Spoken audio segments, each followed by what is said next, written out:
King Kong in the trunk. I'm back. Road Rants on Star Wars. If you like this video, like and subscribe.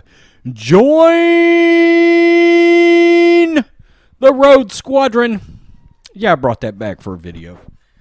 Okay, so the J.J. Abrams cut continues to gain steam. And yesterday, Dominic Monaghan basically come out and sort of confirmed that there's a director's cut. He wants a director's cut because evidently there is a shit ton of footage that nobody got to see. This was from Hollywood Reporter, by the way. 15 years ago on the set of the pilot ABC's Lost, Dominic Monaghan bonded with his director, J.J. Abrams, over their mutual love for Star Wars. 15 years later, Monaghan found himself on the set with J.J. Abrams in Star Wars The Rise of Skywalker.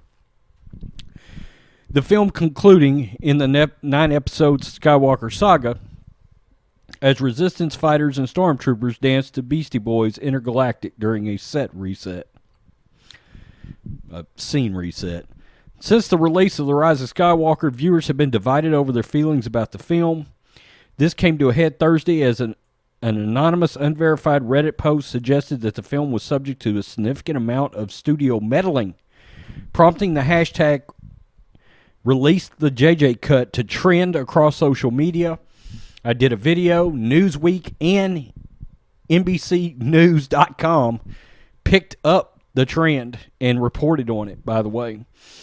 While Monaghan didn't speak to these latest conspiracy theories, he does wish for the release of a director's cut given the sheer volume of unused footage that Abrams shot.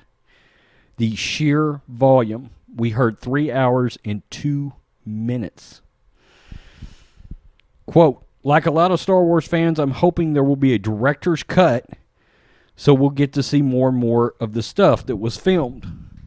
Monaghan tells the Hollywood Reporter, quote, I wasn't there all the time, but even in the short time that I was, there was so much stuff filmed that didn't make it to the theatrical version.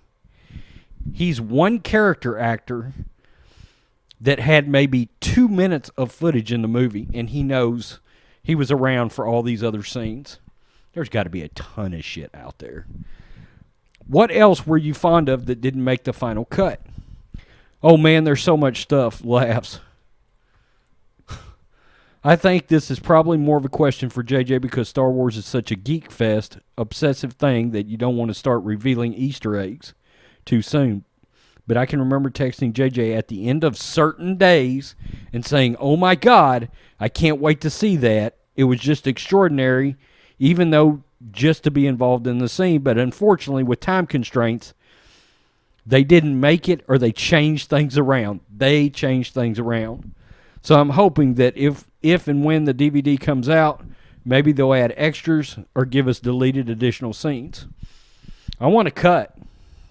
All right, now, back to the thing about the studio meddling. I made a video also, and on a live stream, in fact, I said, look, I blame JJ for a lot of this, and I'll tell you why. If the studio started meddling that badly and Kathleen Kennedy started meddling that badly, he should have quit the movie. Fuck her. Leave the movie.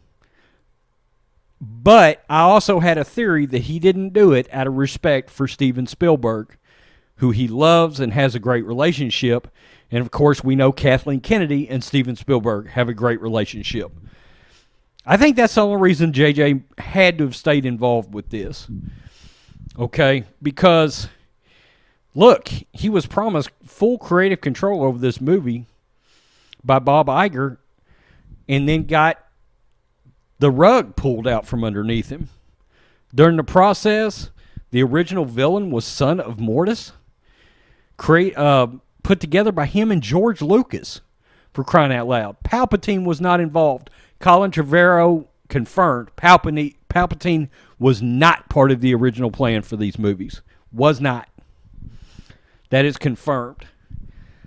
This looks like a PR nightmare for Lucasfilm. with all of Kathleen Kennedy's failures, what is it going to take to get her reassigned? They're not going to fire her ever. We can forget that. She's a woman in Hollywood. We're not going to get the head on the stick moment. But they can reassign her. I've heard she was going to get reassigned somewhere in Disney anyway. What are you waiting on? Reassign her, give it to Favreau and Filoni, and move on with life so we can all get back to Star Wars. There's supposedly, I've heard, there was an impending announcement at some point coming on a director for the next movie. I am very interested to see who that's going to be. I mean, who's going to take it at this point? Why would you? Unless you've got the agreement that somebody else is going to end up being president at Lucasfilm by the time you start shooting the movie. You tell us what you think, Rhodes Squadron. Peace. I'm out. Till next time.